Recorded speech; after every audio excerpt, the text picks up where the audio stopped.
Okay guys, here we are again, back in the classroom. It's getting pretty hot today and we've got some videos to do, so we're just getting some done. Patch hunting, part 2. So we've done a video on how to patch hunt for gold. There's also some other ones that you might want to watch.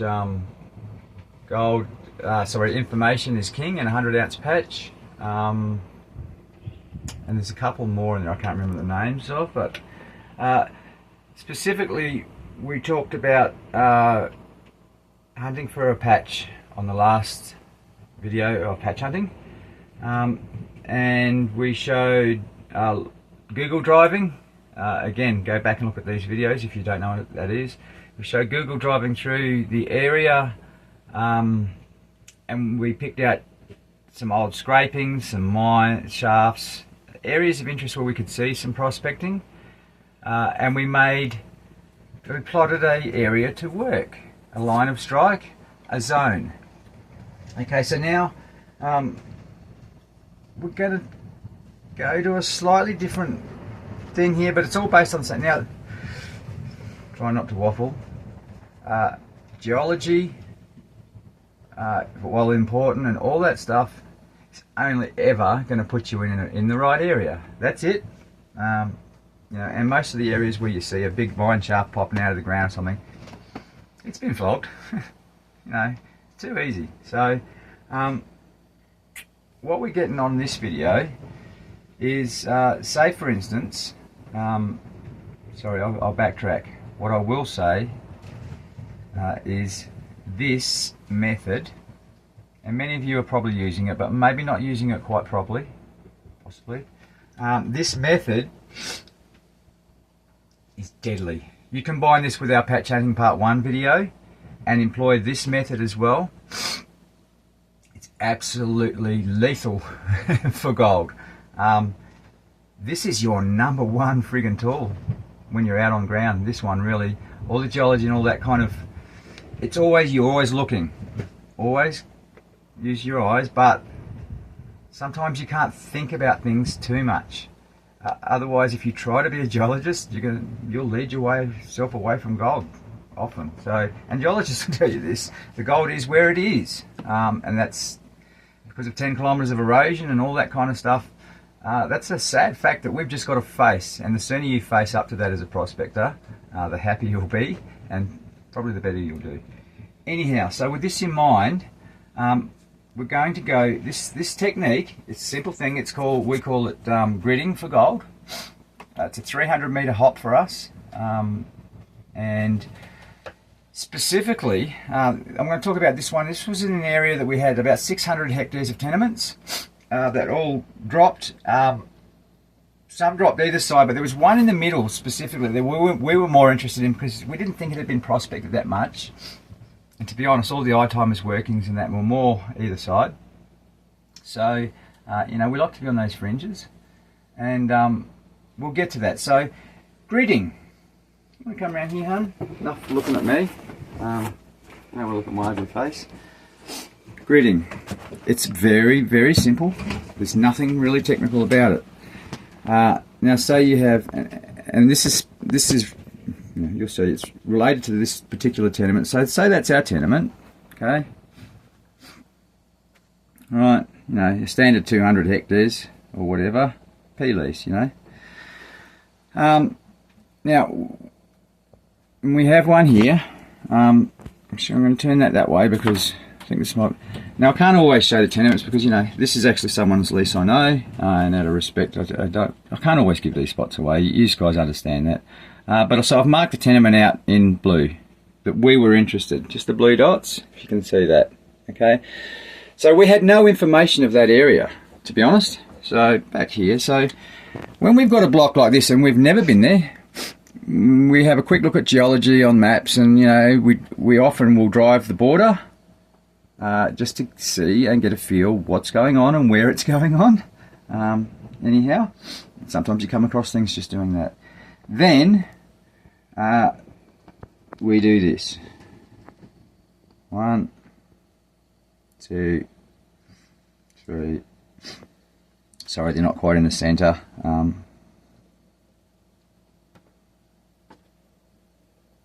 Simple as this. It's not technical. Mind you, this is done. This is homework. This is done before you go out. You do not get in your car. You don't even load your gear into your car until this is done. So that you go to these spots whether you like the look of the ground or not. Well, stop, gold is where it is, okay? This is important. So, and if we have a quick look over here, so I'll put my glasses on. If we have a quick look over here, we can see we've done exactly that. This was our tenement. See that, honey? Yep. So this was our tenement, the area that we had to work legally. And like I said, these ones here, it was a large tract of ground dropped, but we were specifically interested, mainly in this middle tenement because we felt it hadn't been prospected much. So anyhow, we'll leave that for a sec. So we have our dots marked out. They're pink on that screen. I should have made them pink. We use pink. Sorry, I'll start again. We use green. Let's get this right. This is exactly what we use. We use green dots. 1, 2, 3, 4, 5, 6. And I go to the scale and get that 100 meter increments and get something to measure. When that's in 100, or you can't get it in 300. I never can, but I usually get in 100 meter increments and then just use something like this. Go 1, 2, 1, 2, 3, and put my dot. No, it's not real rocket science, not technical. But anyway, that's what we end up with, right? So we end up with a tenement on trilobite 300 metres apart, 300 metres in, roughly, and then 300, 300, 300, 300, 300, 300, 300, 300, 300. I think 1, 2, 3, 4, 5, 6. Around about 6 or so, 1, 2, 3, 4, 5, maybe another set of dots. 16 man hours, we can do a block, roughly. Pretty quick, eh? So what we do, we get in our car. We've already driven around the border. That's the first thing we usually do, just to have a look at what's going on. Sometimes you might even just come across a fresh patch, in which case you get out and freaking detect it before anyone else gets onto it. It's not rocket science. But in this area, we had no idea of what was really going on. I did plot, if you take a look here, I did actually go on 10 graph. You won't get this on Trilobite. I did go on 10 graph. These are 1800s. Can you see that closely? Dead tenements. These black dots, that's why I use black. And then over here, you'll see some.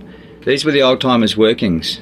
Yeah, not necessarily shafts or anything, but they were pegged tenements back from the 1800s that I find interesting because sometimes they get forgotten about. And as you can see, there's gold around them. Anyway, back to this. So we've got a tenement. We jump in our car. These grids are already laid, and you drive as close to that grid as you can. Yeah, boom, we're on it, hon. Yep. Stop. Put the car there. Now, Kathy and I have a system, so we detect in a radius of about 100 to 150 meters, and this is where you've got to be. You've got to be a bit pedantic. You've got to. It's really easy to just start detecting, and you go for a wander and you go, oh, look at that, and before you know it, you're over here. These are two separate jobs. Patch hunting, patch working. Separate jobs, treat them that way. Okay, so pretend that you've got a blood, and Kathy's bad for this. I am. She's bad for this. I used to be really bad for it, I've learnt. I don't wander so much. You're better off working a small area well than trying to work the whole of WA. I promise. Anyhow, so having said that in mind, we pretend that we've got a bungee cord on ourselves, and we do this. So Kathy will get out of the car and we'll talk, and she'll go, okay, I'm going this way. She'll get out and she'll basically do this. All right. That's it. Back to the back of the car. She's done that half. Done. I will walk this way and do something like this. That's it. So walk up, walk down, walk up, walk down, walk up, down, walk up, down, walk up. Just detecting in that spot. We get a single hit. We plot it, and then the clock may get reset. Now there are many ways you can do this. You can just do that. As long as you cover that circle, right? That's your aim. And what happens, this is why it's a really good technique. 300 meters apart, approximately. Sometimes we'll bring them down if it's really interesting area, but this is just a blank area. We've got no idea whether there's good gold there or not. So we're going to basically 1 man hour. Now this may sound like not much. So for me and Kathy, we're both fairly, reasonably experienced on a detector, so we don't muck around. But we do half an hour. There's 2 of us. That's 1 man hour. Now, a lot of you might think, "Oh, geez, that's quick." But we find if you're going to get gold, honey, don't you? It's going to come in the first 15 minutes. Correct. Generally. It's just the way it is. You get out of your car and it's either freaking there or it's not. And within the first 10-15 minutes, whack, someone's got a piece of gold or it's not coming. That's our most times. So half an hour, and you guys, if you're a little less experienced, you might want to just drag this out. Maybe make it, even if there's 2 of you, just make it a full hour that you spend there. We will do half an hour. Half an hour, Kathy's done that. She's back to the car. I've done that and I'm back to the car. We move on. Now, the beauty of this is when you're doing these 100 metre radiuses around the car, 150 metre radiuses, sorry, at the most, do not go further than that. Whether you like the look of the ground or not, just pretend you're on a little cord and you cannot walk away. The beauty of this thing is you are very unlikely, or reasonably unlikely, to miss a patch, because they're at 300 metre intervals, right? And we are gridding at the most 150 metres. I prefer 100, but 150 metres. So you can see what happens. You're only actually leaving a little spot in between that you haven't actually detected. So if there's a patch in this line, you're going to pick it up. Okay? Same thing happens, and we do here.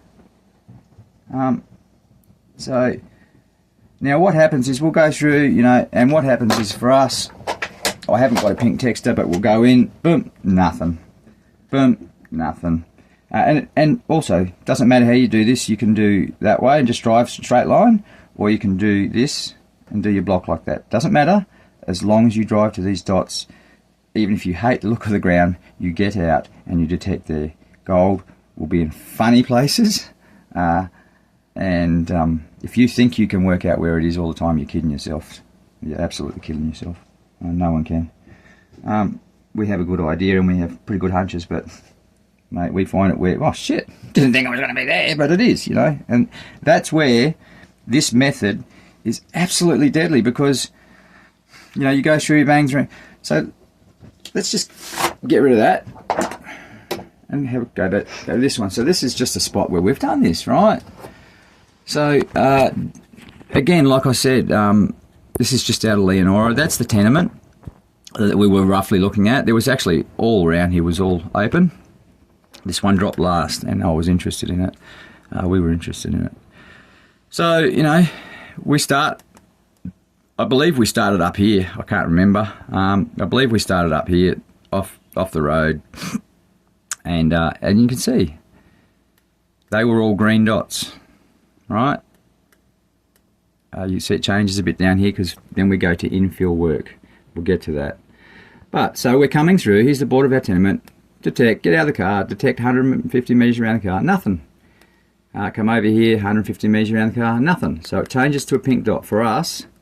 I was lazy, but pink dot means detected, nothing found. These ones here, like I said, are old dead tenements. So they were just an area of interest. That's all they are. It's where the old timers were. I can show you lines of strikes and things, but anyway, we're going through this block. We had no idea, nothing. This is showing signs in between these workings and where we were of someone else prospecting. That's what that colour is. Where we're certain it was gold, but we found nothing. We move on. Remember, we were looking for a concentration. Here, we move over here. There's a little bit more signs of gold here, but again, we found nothing in our half an hour. We move on. Same deal. We find a little bit around this one. This just keeps happening. We find nothing. Find signs that there's gold there, but someone's beat us, or there was bugger all there. And sometimes you're just unlucky. You You haven't got unlimited time, so you just have to move on. And we just kept doing this until we hit a little, nugget there, and then, we're in that zone, whack. This was a very lovely patch. I'm not going to go into how much was there, but it was lovely. And then, so that's our lines of strike that we're coming down the block, working gridding. We hit this spot, and then, shit hits the fan, basically.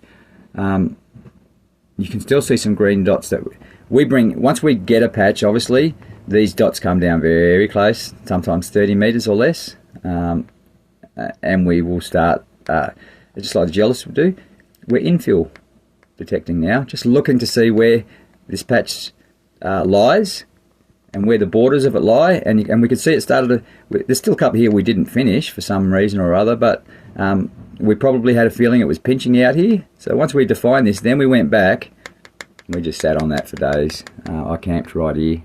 I detected around my van, and she was thick, really thick, and quite well-known patches nearby. And this is because we were just gridding a less unknown block. We hit it, and even down here. It's a very simple technique. Once we get on anything, you can see how systematic we get. So I was following, sorry, this is slow. And again, I've talked about this, gold direction, main creeks, gold direction, north-south. That's the way the creeks are trending. That's the way a lot of the faults trend in WA. And it's the way a lot of the gold deposits trend, and consequently a lot of the patches, we've talked about this, trend north-south. It's a really freaking good clue. Look at your main creeks for your gold direction, at least first. And here I was following it down this creek, and you can see, they are quite close together. They're probably 15 metres apart. And there's not much in here. You might think, oh God, he was going a fair way. Working hard, but they were lovely pieces. They were lovely pieces. So I'm happy to do that, only for a few pieces if there's, ounce pieces and whatever. And that's it. It's really quite simple. Pick out your block, 300 metres apart, get your scale to something that you can, get that to 100 metres or something like that. And then use something that you can get a scale and go 1, 1, 2, 3, and that's roughly 300 apart. Then you can do it by eye, really. And that's what you look like, gridding a patch. It's not at all rocket science, but you have to stick to being regimented. Don't let yourself wander. This is the biggest thing. You'll get out of the car and you go, oh, look at that piece of reef or something over here, and before you know it, you're wandering. This is a method where you go through first, you find out where anything hot spots are, then we go back and we might camp here and have a look right around it. Okay, so it's a really simple one, really simple, but most of the stuff that we do as prospectors, we're not geologists. It is important to learn the geology. It's very important to learn the geology to put you in the right area. But it's only ever going to put you in the right area, and then your prospector hat needs to come on, and this is your prospector hat. Okay, geologists actually work like this too, but that's about it. Patch hunting for gold, part 2, gridding. Absolutely lethal, deadly. This is your most valid technique for finding new patches in an area. 100%, I promise you. This is the best way to do it, because it could be just there, could be just there, could be just there, and this will find it. Alright guys, hope you enjoy. Hit that subscribe. We'll see you on the next one, and hope you are enjoying.